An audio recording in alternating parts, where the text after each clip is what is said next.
नमस्कार, मैं हूं कुमार आर्यन, आपके साथ मृत्युंजय टीवी के साथ। स्वागत है आपका मृत्युंजय टीवी में। जी हां, आज बहुत ही एक अनोखी पेशकश लेकर आए हैं हम और आपको दिखाने वाले हैं कि एक ऐसा देशभक्त, ऐसा क्रांतिकारी जो आपने अपने जीवन में कभी ना देखा होगा, नहीं आप देख पाएंगे। देशभक्त तो बहुत हुए हैं, बहुत बड़े बड़े वीर सपूत हुए हैं, मगर उन वीर सपूतों की पूजा करने वाला मात्र एक श्री मोहित शर्मा, क्रांतिवीर, जिसका नाम अभी गूंज रहा है और वह गूंज ब्रह्मांड तक जाने वाली है। जी हाँ, आज बात करते हैं उस क्रांतिवीर की जिसके बारे में ना तो आप जानते हैं ना ही पहचानते हैं। और वो क्रांतिवीर ऐसा वैसा क्रांतिवीर नहीं है जो मात्र राष्ट्रभक्त है और उसके साथ अपने जीवंत जागृत राष्ट्र को जीवंत रखने के लिए लड़ने के लिए तैयार है, अपने सनातन धर्म के लिए और अपने राष्ट्र के लिए। इसी के साथ हम लेकर चलते हैं उस क्रांति योद्धा के पास। नमस्कार दोस्तों, हम आए हैं आज श्री क्रांतिवीर धर्म योद्धा हमारे मोहित शर्मा जी के पास में, जो मेरठ उत्तर प्रदेश से बिलोंग करते हैं। और आपको बता दें कि इनका विचार प्रत्येक जनमानस से अलग है। हमारे देश में बहुत से ऐसे क्रांतिकारी हुए हैं जिनका आज नाम सुनहरे अक्षरों में इतिहास के पन्नों पर दर्ज है। और इसी के साथ में हम बातचीत करते हैं मोहित शर्मा से कि उन्होंने एक बैनर बनवाया है हिंदू स्वाभिमान मेरठ उत्तर प्रदेश के नाम से। इसका अर्थ क्या है, अर्थात वे चाहते क्या हैं और लोगों को संदेश क्या देने चाहते हैं, और हम जानना चाहेंगे मोहित शर्मा जी के विचार। आइए मिलते हैं मोहित शर्मा जी के साथ। मैं हूं आपके साथ कुमार आर्यन, मृत्युंजय टीवी। कृपया वीडियो को पूरा देखने से पहले चैनल को सब्सक्राइब करें, लाइक करें, शेयर करें, ताकि आने वाली नई नोटिफिकेशन आपको मिलती रहे। जी मोहित शर्मा, आप अपना परिचय दीजिए। जय श्री राम सभी भाइयों को। मोहित शर्मा, जिला मेरठ, उत्तर प्रदेश। जति नरसिंहानंद सरस्वती जी का शिष्य, दासना देवी मंदिर, गाजियाबाद। जी। पूरा नाम क्या है आपका? मोहित शर्मा। तो मोहित शर्मा, आपका उद्देश्य क्या है और आप चाहते क्या हैं? हमारा उद्देश्य है हिंदू राष्ट्र। हमारा राष्ट्र अलग हो, हमारा देश अलग हो, जिसमें हमारी माताएं बहनें सुरक्षित रहें, कोई आवंडर ना हो। यही हमारा उद्देश्य है। आप चाहते हैं कि आपका हिंदू राष्ट्र हो, अलग हो। क्या आप देश का फिर से विभाजन चाहते हैं? देश का विभाजन तो कई बार हो चुका है। दरअसल आप ही सोच लीजिए, जब कोई ज़मीन दो भाइयों के बीच बंट जाती है तो एक भाई को अपने घर जाना पड़ता है, एक भाई को रहना पड़ता है। सन 1947 में हमारा विभाजन हो चुका है। अब जो लोग रुके वो विभाजन ही धर्म के आधार पर हुआ था, उनको अपने देश वापस जाना चाहिए, क्योंकि इसका यही समाधान है। आप आज देश दे देंगे दूसरा, कुछ लोग रुक जाएंगे, वो आगे देश नहीं मांगेंगे, इसकी कोई गारंटी नहीं है। ये कह के हम अफगानिस्तान, बांग्लादेश, पाकिस्तान, बहुत अनेकों देश हम खो चुके हैं।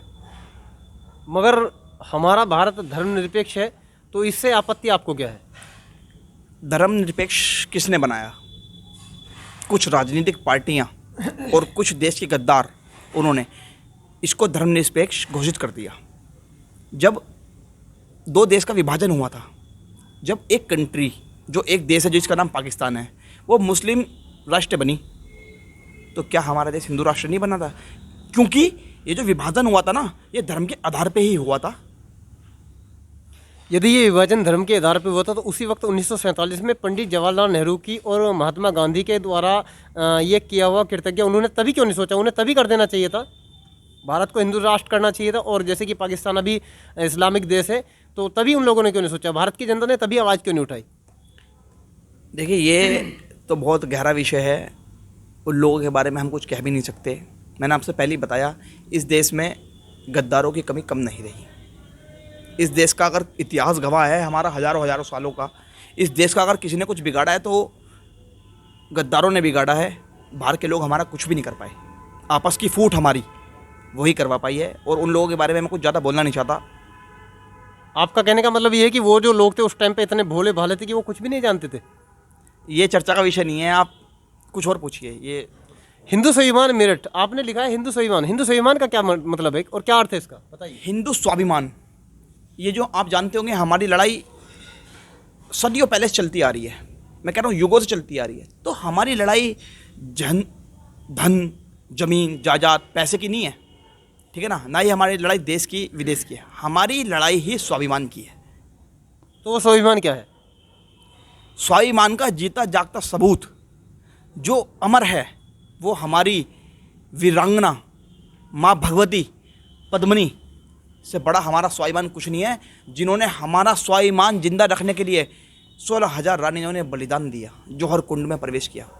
वो हमारे स्वाभिमान को जिंदा रखने के लिए वीरांगना अग्नि को प्रवेश कर गई।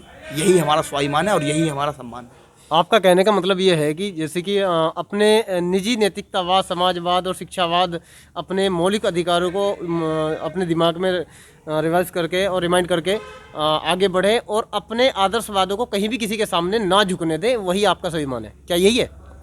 देखिए, मैं एक बात, ये जो हमारा एजुकेशन जो है भारत की, इसमें सबसे बड़ी कमी क्या रही है, इसमें जो इतिहास पढ़ाना चाहिए था वो इतिहास नहीं पढ़ाया गया।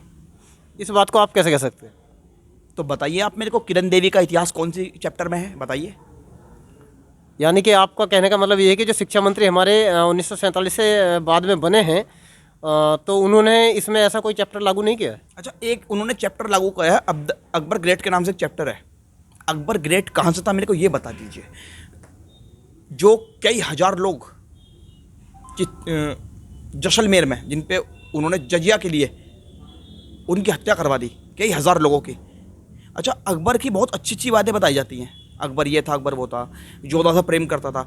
प्रेम मात्र एक महिला से हो सकता है, अनेकों महिला से प्रेम कभी नहीं होता, वासना होती है।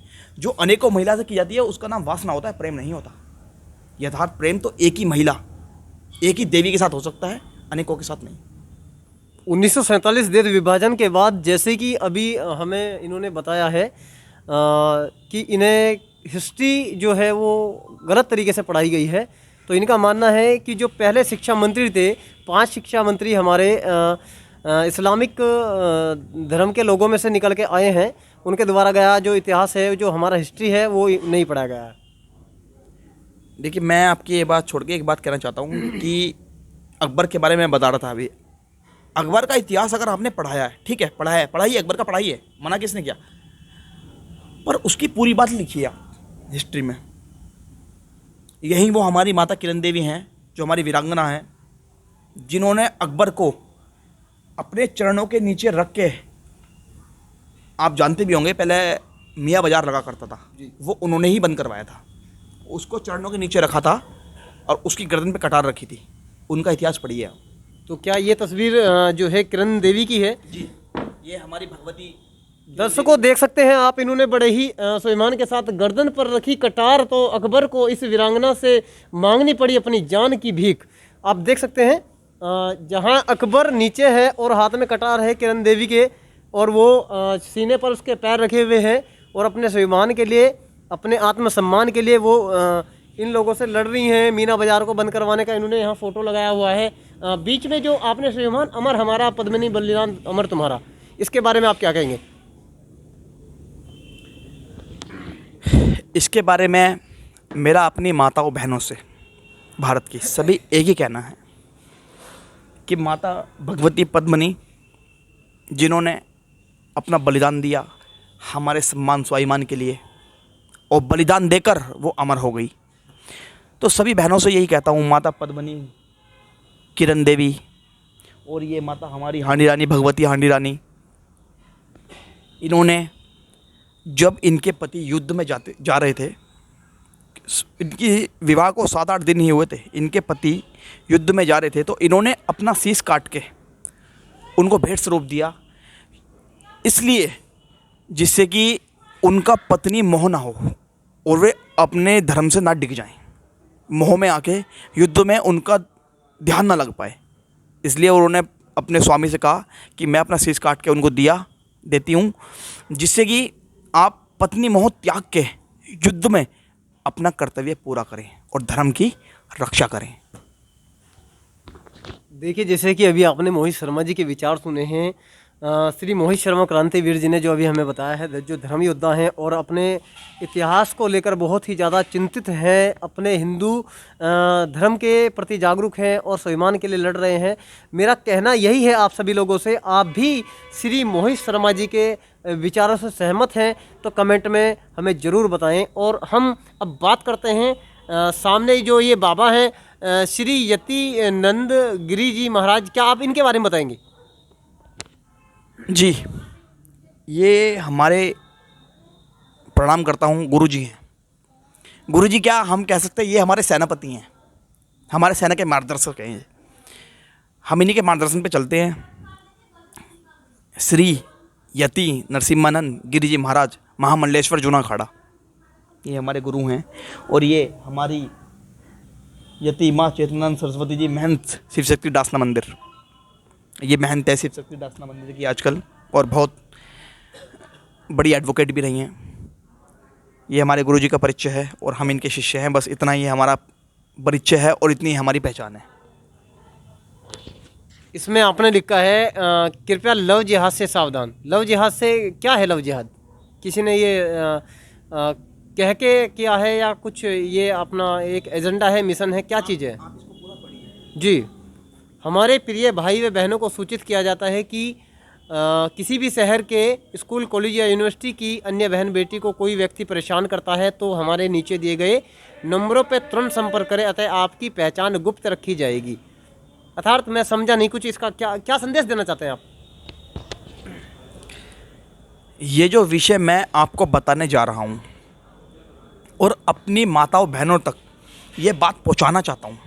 हर माँ, जो हमारी हर बहन है, जो कॉलेज में पढ़ती है, स्कूल में पढ़ती है, किसी गांव की है, सब तक ये बात पहुंचाना चाहता हूं।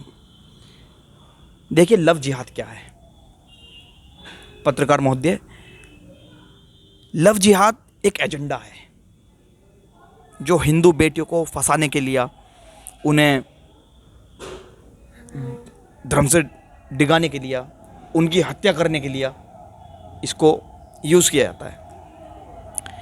इसका मैं आज, ये जो हमने लिखा है इसमें कि आपकी पहचान गुप्त रखी जाएगी, इसका मैं आपको पूरा प्रमाण देता हूँ तथ्यों पे। क्या होता है, ये जो मुस्लिम समाज है, नाम बदल कर मिलते हैं ये लोग। अपना असली नाम कभी नहीं बताते। कलावा बांध लेंगे, हाथ में तिलक लगा लेंगे, नाम बताएंगे, सोनू नाम है, मोनू नाम है, इस तरीके से नाम बता के मिलेंगे।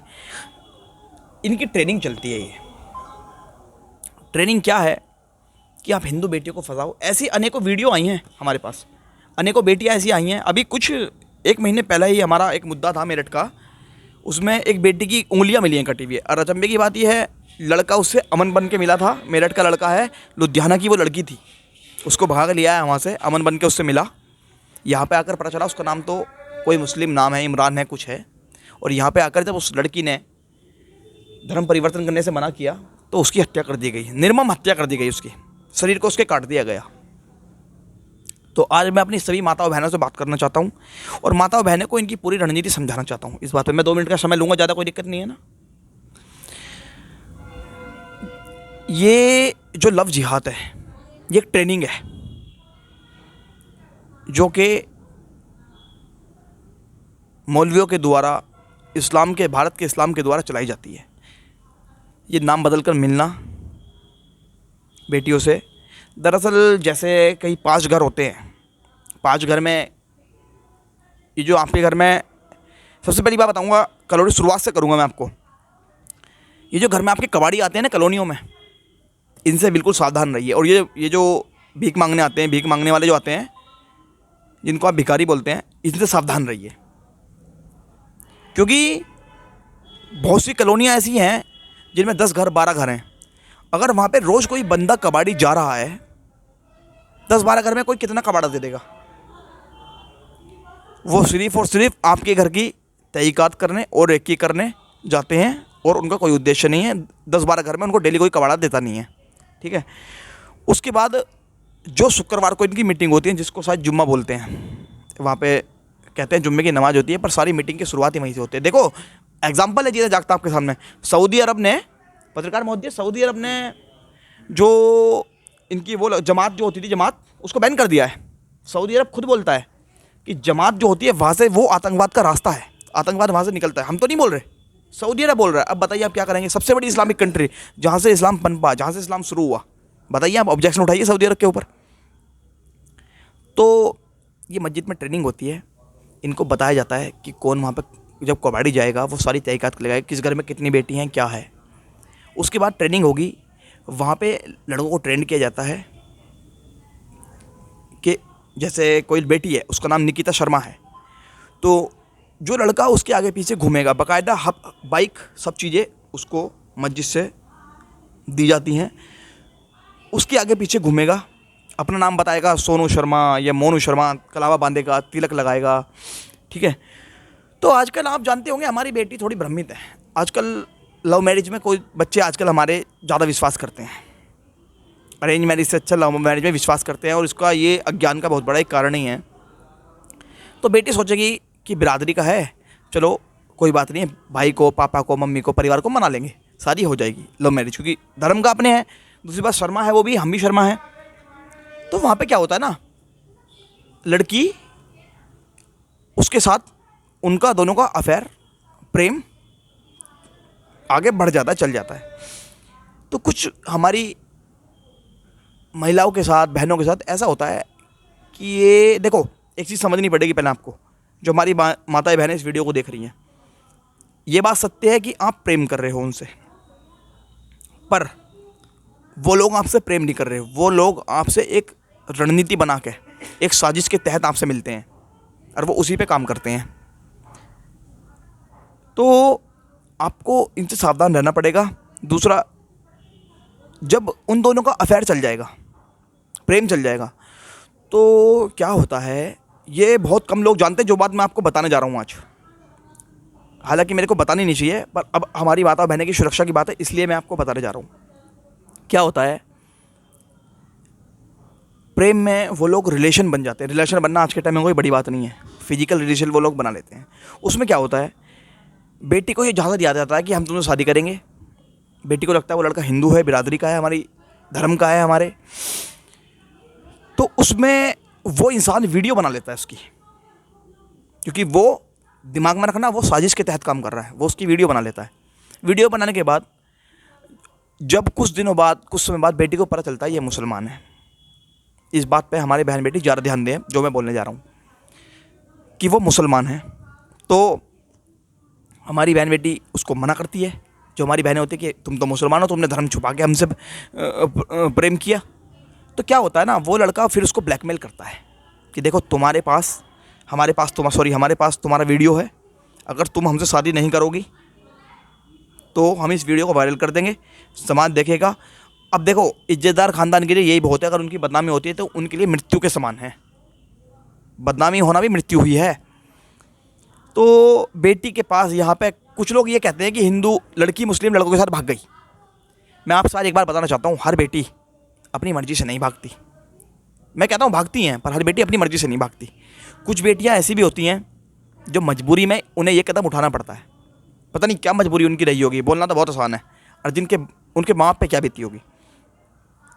तो ऐसी बेटी हमारी थोड़ा सा, जैसे दो ऑप्शन उसके पास बचते हैं। लड़का बोलता है कि मैं वीडियो वायरल कर दूंगा। अब वीडियो वायरल करे तो माँ बाप की बदनामी, और माँ बाप ऐसा भी हो सकता है आत्महत्या कर सकते हैं, ऐसा भी हो सकता है कि वो बेचारे आत्महत्या कर लें, ना सहन कर पाएँ इस बात को। तो ऐसे सिचुएशन पे बहनों के पास दो ऑप्शन बचते हैं, जो बहनें करती भी हैं। पहला, सुसाइड कर लेती हैं। दूसरा, वो उस लड़के के साथ कहीं चली जाती हैं, वो उनकी मजबूरी है। और जाने के बाद क्या होता है, अगर वो इस्लाम में जाती हैं, इस्लाम को मानती हैं, मांस खाना, ये सब जो वो करती हैं, इनके यहाँ सबसे गंदी चीज़ है हलाला, जिसके लिए वो उसको मजबूरी भी करते हैं। काफ़ी हिंदू लड़कियों की इसमें वीडियो आई हैं कि उनको पहले शादी कर ली गई, फिर हलाला के लिए उन्हें मजबूर करा गया। 3 तलाक जो आप जानते भी हैं, है ना, क्योंकि हिंदू बेटी है वो, उसको क्या पता, उसको तो ये पता है कि एक प्रेम 7 जन्मों का है। उसके लिए थोड़ी पता है कि एक जन्म में कई सारे पति बदल जाते हैं, उसको नहीं पता ये सब चीज़ें, है ना। तो 2 ऑप्शन बचते हैं उसके पास, या तो वो भाग जाए या फिर वो आत्महत्या कर ले। ठीक है, पुलिस में वो कंप्लेंट नहीं कर सकती, पुलिस में कंप्लेंट करेगी तो आप जानते ही हैं फिर बात फैलती है, और कौन परिवार चाहेगा। ये लोग ऐसे होते हैं, 2 में कुछ भी इनका क्या बिगड़ता है, ये वीडियो वायरल कर देंगे, पूरे खानदान की बदनामी होगी, पूरा खानदान आत्महत्या करने के बाद उसके पास कोई दूसरा चारा बचेगा नहीं, कोई ऑप्शन बचेगा नहीं। तो ये मैं अपनी माताओं बहनों को समझाना चाहता हूँ कि अगर ऐसी कोई सिचुएशन हमारी बहनों के साथ है और कोई मदद नहीं कर रहा और वो अंदर ही अंदर घुट रही हैं, तो हम उनके भाई हैं और जो हमारे साथ उनकी बहनें भी हैं जो कार्य करती हैं अपनी बहनों को बचाने के लिए, वो हमसे संपर्क करें, हम उनका साथ देंगे। और मैं सभी माता पिता से ये बात कहना चाहता हूँ कि अपनी बेटियों का मन टटोलें। अगर उनसे कोई गलती भी हुई है ना, तो उस गलती को क्षमा करके उनका मार्गदर्शन करें, उनको आगे बढ़ाएं। और अगर वो किसी जंजाल में फंस चुकी हैं ऐसे षड्यंत्र के तहत, मैं माताओं अपनी जो हमारे सभी बेटियों के माता पिता हैं उनसे एक बात कहना चाहता हूँ, वो लोग इतनी रणनीति के तहत काम कर रहे हैं कि वो बच्चों को फंसा रहे हैं, ये कोई बड़ी बात नहीं है। उनकी साजिश के तहत रणनीति राजनीति बना के वो लोग ये काम कर रहे हैं। तो अगर आपके बच्चे इन चीज़ों में फंस चुके हैं तो आप उनका मार्गदर्शन कीजिए, उनकी हिम्मत बनिए और उनको उन चीज़ों से निकालिए। उन पर क्रोध करने की जगह यही मेरी आप सबसे प्रार्थना है, उनको निकालिए वहाँ से, उन पर क्रोध ना करके। और जो बहन बेटी जिसको लगता है कि हम अपने माँ बाप से नहीं बता सकते, पुलिस से नहीं बता सकते, बदनामी हो जाएगी, हम उनके भाई हैं, वो हमसे बताए। हमारे मोबाइल नंबर भी हमारे ये बैनर है, इस पर लिखे हैं। हम मोबाइल नंबर बाद में अपने जो डिस्क्रिप्शन होगा हमारा उसमें भी डाल देंगे, है ना। हमको फ़ोन करें, हम उनकी हर तरीके से मदद करेंगे। और इस अभियान में जो हमारे साथ जुड़कर काम करना चाहते हैं, हमारी माताएं बहनें हैं, कुछ काम करना चाहती हैं, कुछ बुजुर्ग हैं जो हमारे मार्गदर्शक हैं, हमारे भाई हैं, युवा हैं, वो इसमें कार्य करना चाहते हैं अपनी माताओं बहनों की रक्षा में, वो भी हमें फ़ोन कर सकते हैं। हमारे साथ जुड़ें और कार्य करें, अपनी माताओं बहनों की रक्षा करें। हमारा एक ही उद्देश्य है, हमारी माताओं बहनों की और स्वाभिमान की रक्षा करना। हम किसी की हिंसा हम चाहते नहीं हैं, ना हम हिंसा करना चाहते, पर अपनी माता बहनों की रक्षा करना हमारा कर्तव्य है, परम कर्तव्य है, उसमें हम पीछे नहीं हटेंगे। ये बात आप सभी जो लोग सुन रहे हैं कान खोल के सुन लीजिए। जी पत्रकार, तो अभी जो है जैसे कि आपने बताया है इन लोगों के बारे में और हमारी बहन बेटियों के भटकते मार्ग के बारे में, क्या आपको लगता है कि आपके संदेश से ये हमारी बहन बेटियां जो हैं इस चीज़ से कुछ प्रेरणा लेंगी और इस संदेश से उनको कुछ मोटिवेशन मिलेगा, और क्या वो आपके विचारों पर सहमत रहेंगी? मैं फिर एक बार अपनी बहनों के पास आता हूँ। देखो मेरी बहनों, जो आजकल का चलन चल गया है ना, छोटे कपड़े पहनना, ये पहनना, ये पहनना, हालांकि देखो ये हमारी कल्चर नहीं है, ये फॉरेनर कल्चर है, विदेशों का कल्चर है। इसके बारे में मैं ज़्यादा बात करूँगा नहीं, पर मैं इतना कहता हूँ, हमारे लिए हमारी माता और बहन के स्वाभिमान से और सम्मान से ज़्यादा कुछ भी ज़रूरी नहीं है, कुछ भी इंपॉर्टेंट नहीं है। सबसे पहले वो है, बाकी सब कुछ बाद में है। धन दौलत जायदाद सब कुछ बाद में है, पहले हमारे लिए। क्योंकि एक श्लोक मैंने लिखा भी यहाँ पे, स्वाभिमान अमर हमारा, पद्मनी बलिदान अमर तुम्हारा। माता पद्मनी ने बलिदान देके हमारा जो स्वाभिमान था, सनातन धर्म का जो स्वाभिमान था, उसको अमर कर दिया। तो मैं अपनी बहनों को एक ही बात कहना चाहता हूँ, आप ये जो अंग्रेजन होती हैं, फॉरेनर होती हैं, ये जो फिल्म स्टार हैं, गंदे हैं ये लोग, इनको फॉलो ना करके ना, ये जो हमारी वीरांगनाएं हैं, आप इनको फॉलो कीजिए, अपने स्वाभिमान को जगाइए। और किसी का शिकार बनने की जगह आप स्वयं उनका शिकार कीजिए। यही तीनों माताओं बहनों के बारे में, उनको फॉलो ना करके, आप उनके चरित्र को ना पढ़ के, उनके जैसे कपड़े ना पहन के, हमारी रानी हांडी देवी, माता पद्मनी, किरण देवी, इनको आप मानिए और इनको आप फॉलो कीजिए, इनको अपना आदर्श मानिए आप। श्री मोहित शर्मा क्रांतिवीर जी, जैसे आपने अभी जो संदेश बहनों को हमारे दिया है, माताओं को दिया है कि फॉरेनर जो कल्चर है उसको ना अपनाएं, आप बाहर के जो विदेशों का जो कल्चर है उसको त्यागें और अपने स्वाभिमान के लिए अपने भारतीय परिधान को अपनाएं, इसके लिए जो मोहित शर्मा जी आपसे अपील कर रहे हैं, आपका क्या विचार है आप कमेंट बॉक्स में ज़रूर बताएं। और इसी के साथ में लेकर चलते हैं आपको सनातन धर्म की शेरनी बेटियों, आप इन जिहादियों का शिकार मत बनो। आप माता पद्मनी और रानी हांडी देवी के, किरण देवी का इतिहास पढ़ो। अगर आपने जो ये माता पद्मनी और रानी हांडी देवी का, किरण देवी का जो इतिहास पढ़ने के लिए कहा है, क्या आपको लगता है कि उनका हिस्ट्री जानने के बाद, उनका इतिहास पढ़ने के बाद में क्या हमारी बहन बेटियां, माता बहनें इन चीज़ों को फॉलो करेंगी? क्या उनके अंदर का सिर जागेगा? क्या उनको लगता है कि अपना स्वाभिमान और सम्मान के लिए वो लड़ेंगी? पत्रकार महोदय, इसके लिए मैं ज़्यादा बात नहीं करूँगा, पर एक ही बात कहूँगा, ये भी हमारी सनातन की शेरनी है और वो भी हमारी सनातन की शेरनी है। बस एक दूसरे का मेल करवाना है, यही बात मैं इनके लिए कहूँगा। बहुत बहुत अच्छे विचार हैं आपके, जो आपने कहा कि वो भी हमारी श्रेणी है और ये भी हमारी श्रेणी है। इधर आप इनके जो है एक पुजारी हैं, इनके सेवक हैं, राष्ट्रभक्त हैं, क्रांतिवीर हैं, धर्म योद्धा हैं, और अपने इसमें लिखा है कि फिर अपनी ताकत स्वाभिमान को याद करो। देखिए बहुत अच्छा शब्द है इसमें, देखिए आप देख सकते हैं, फिर अपनी ताकत व स्वाभिमान को याद करो, उठाओ शस्त्र और माँ काली का रणभूमि में आह्वान करो। यही हमारा मान है, सम्मान स्वाभिमान है। हमारे क्रांतिवीर धर्म योद्धा श्री मोहित शर्मा जी ने जो बताया है, यही हमारा मान है, सम्मान स्वाभिमान है। यही आपका मान है, सम्मान है और स्वाभिमान है। जी हाँ,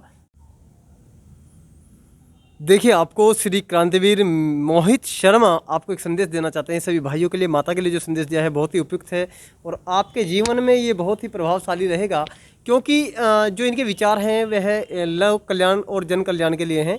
इसी के साथ में हमारे मोहित जी अपने भाइयों को भी एक संदेश देना चाहते हैं। क्या संदेश देना चाहते हैं ये जानते हैं मोहित शर्मा जी से। छोड़ दीजिए। ये संदेश मेरा भाइयों के लिए है, सभी भाइयों के लिए जो केवल तकते ही रहते हैं, कायरता के प्रतीक सोच लिए जाते हैं। यूं तो कहलाते हैं जंगल के पौधा, पर गिदड़ों के झुंड में दबोच लिए जाते हैं। दरिंदे सामने हो तो लड़ना ही पड़ता है, आंखों के आंसू भी पोंछ लिए जाते हैं। और जिस उपवन में होते नहीं हैं शूल, उसके समूचे फूल नोच लिए जाते हैं। सभी भाइयों को ये मेरा संदेश है, सभी भाइयों से कहना चाहता हूँ, अपने घर में आप फूल का कार्य मत कीजिए। हमारे घर में जो फूल है, हमारी माताएं बहनें हैं, हमारा घर हमारा एक फूल एक बगीचे की तरह है। आप अपने घर में शूल का कार्य कीजिए, जिससे कि कोई उन फूलों को तोड़ ना सके, नोच ना सके। आप सही भाई जितने भी मेरी बात को सुन रहे हैं, सब शूल बन जाइए, कांटे बन जाइए, तभी फूलों की रक्षा हो पाएगी। जय श्री राम। हर हर महादेव, हर हर महादेव, हर हर महादेव। जैसा कि अभी भाइयों को आपको संदेश दिया है मोहित शर्मा जी ने, आप इसको अपने जीवन में धारण कीजिए ताकि आपको यह प्रेरणा स्रोत रहे और आप अपने जीवन में इतने ऊंचे स्तर तक पहुंचे ताकि आप अपने स्वाभिमान और अपने मान और अपने आप की श्रम रक्षा कर सकें और आप इसके काबिल रहें। मैं हूं आपके साथ Kumar Aryendra, press reporter Mrityunjay TV, और आप हैं कैमरामैन सुंदर लाल के साथ। नमस्कार। लड़की पटाने के 50,000 मिलते हैं और शादी करने के बाद 5 लाख रुपए मिलते हैं। कहाँ से मिलते? याद करने के लिए बोला गया था, मस्जिद से पैसे मिलते। कितने? 5 लाख रुपए। और लड़की घुमाने के लिए 50,000 रुपए।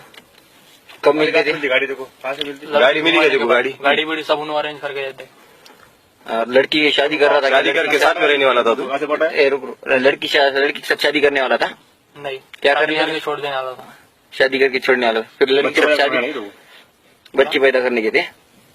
बच्चे पैदा नहीं, शादी करने के बच्चे पैदा करके छोड़ देने वाला था। शादी करने के थे को, बच्चे पैदा करने को और छोड़ देने का लड़की को। तो शादी कर रहा लड़की से, बच्चे पैदा करने को। ये सच बोल रहा है कि तू कहीं की कसम खा के बोल रहा है? कुरान की कसम सच बोल रहा ना? सच बोल रहा। ठीक। और लड़कियां, तेरा और लड़की जाग कैसे लगा? कॉलेज में। कॉलेज में देखो, कौन बोला लड़की वो लड़की पटाओ बोल के?